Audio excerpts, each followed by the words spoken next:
On this episode of The Booze at 10, Nicole Barker from Happy Bartenders Thrive. So, welcome to The Booze at 10, Nicole Barker. Hey! Hey! How you doing? I'm pretty good. How are you? Very good. So, Nicole is the owner, administrator of Happy Bartenders Thrive? And, yes. like, 3 dozen other things on the internet. So, introduce yourself. Yeah, introduce yourself to everyone. You're going to do a better job of it than me. I'm Nicole Barker. I'm from Reno, Nevada. I've been a bar consultant for about 10 years now. Happy Bartenders Thrive is kind of my pet project that I started this year. I'm doing a whole training program for bartenders that will eventually also include a consulting component for owners. Awesome. So, Reno, for anyone that doesn't know, is like a spare Las Vegas, right? If they lose that's a good way of putting it. Yeah, Baby Las Vegas. Yeah, it's much smaller, much quieter, a lot more mountains and lakes. Okay, cool. So I've never been to Reno. I've been to Vegas, so I kind of know the vague area. But yeah, so what is Happy Bartenders Thrive all about? Like, we are all about. It's kind of comes from like a mindset shift for the service industry. Is that there's a tendency for a lot of us to get jaded, to get negative, to get into a mental headspace. The service industry does that to you because it can be a little bit brutal.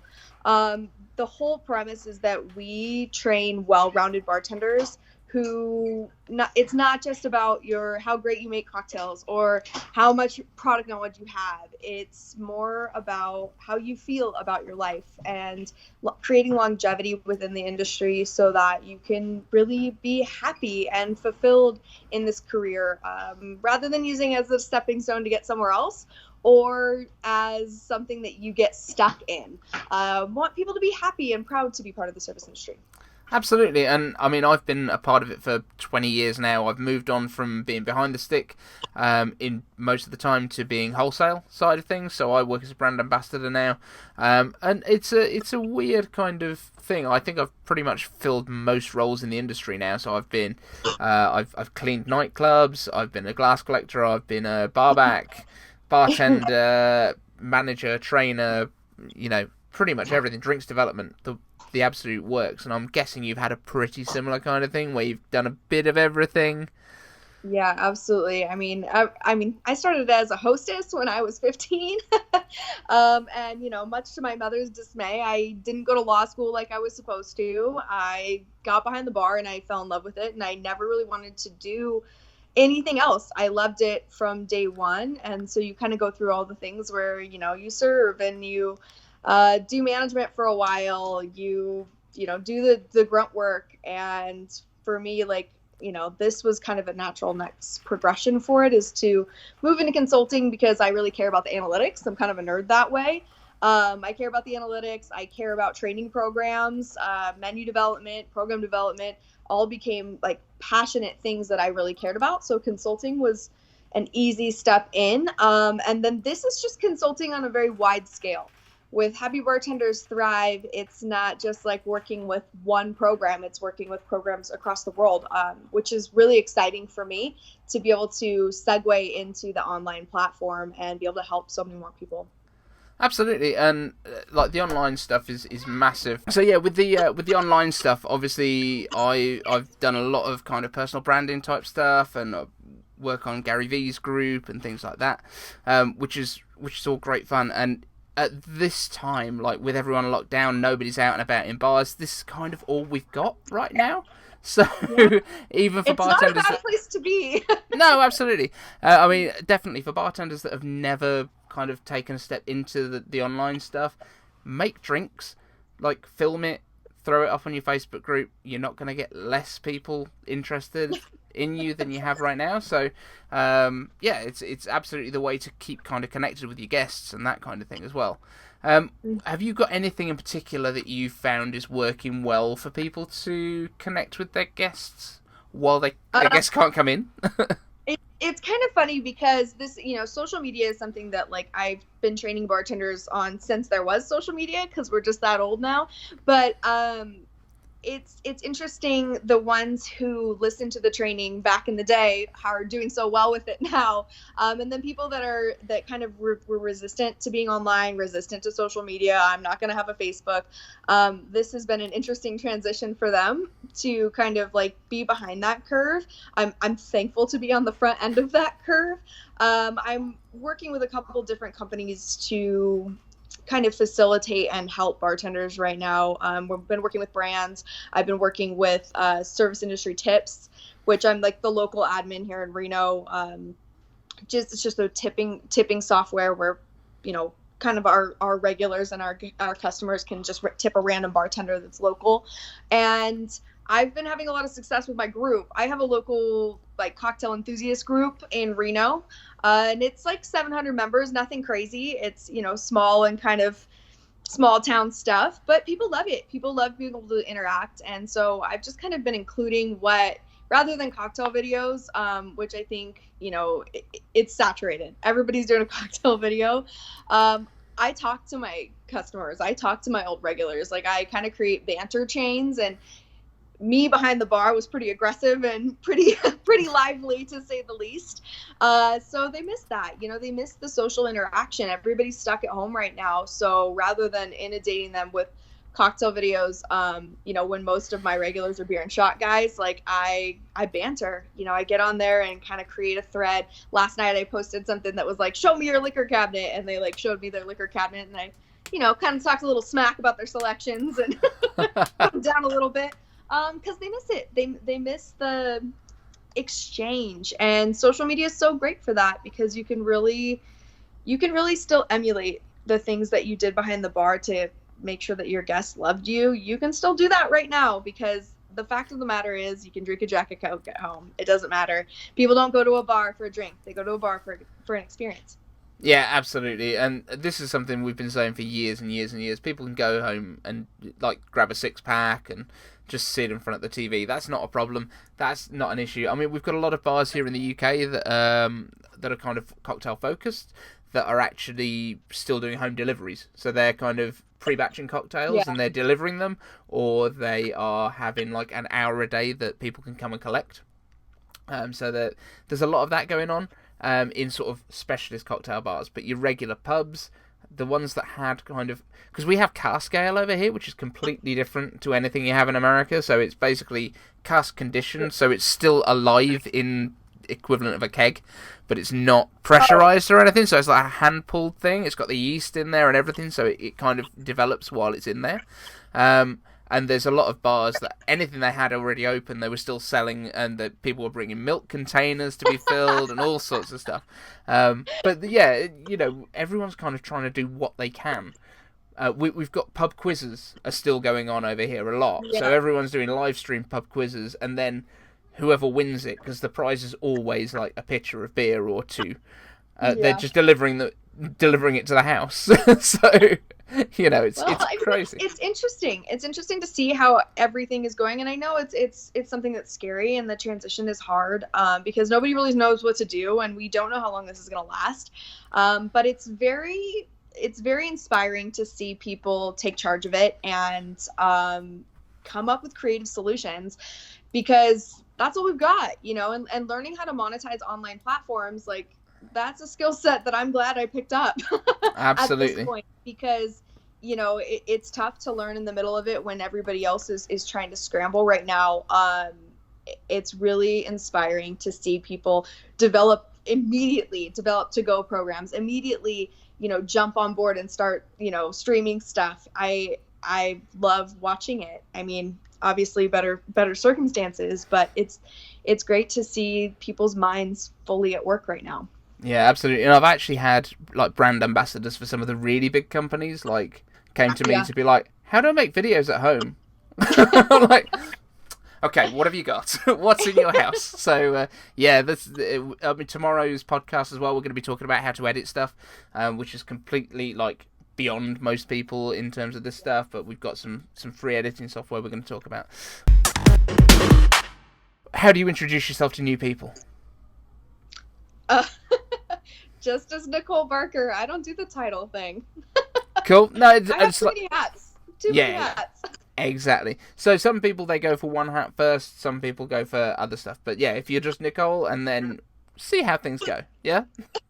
Sometimes we leave the last name off, like Cher. Nice. How did you become a bartender and get to where you are now? Ugh. Well, I was on my way to law school, like a good girl, and I fell into a bartender job where I was supposed to start training cocktail waitressing that night, and my cocktail waitress trainer didn't show up, and two of the bartenders got in a fight with the manager and walked out at 7 o'clock on a Friday night in a very busy steakhouse. My manager pulled me in the office. He lined up 3 shots of Rumplemans and said, "Take these or you're fired." So I did, and he said it'll never be this hard again. And I got behind the bar, and I never left. My mom finally forgave me when I won my first international cocktail competition. Then I was forgiven. Pretty awesome. And what was the competition? Di Serono, the mixing star. Oh, nice. Very cool. Yeah. Cool. Okay, so who are your inspirations? Well, I always have to give credit to Eric Castro. I was in the right place at the right time. I was a very steakhouse bartender making lemon drops and gin martinis, and then I started working at a bar called Lounge on 20, and Eric was the program director, and totally opened my eyes to the whole world of craft, and I was instantly in love. And he was so approachable and real, and none of the snootiness that can come with it, which was so amazing. At the time, I just didn't even know how lucky I was. And then I always give my nods to Julio Cabrera. I mean, that guy took me to the next level of really understanding the hospitality portion that comes with it. And I was very lucky to do some cocktail competitions with him. We spent some time together in Puerto Rico, and kind of those late night rum talks shape you in ways that you don't really anticipate being shaped.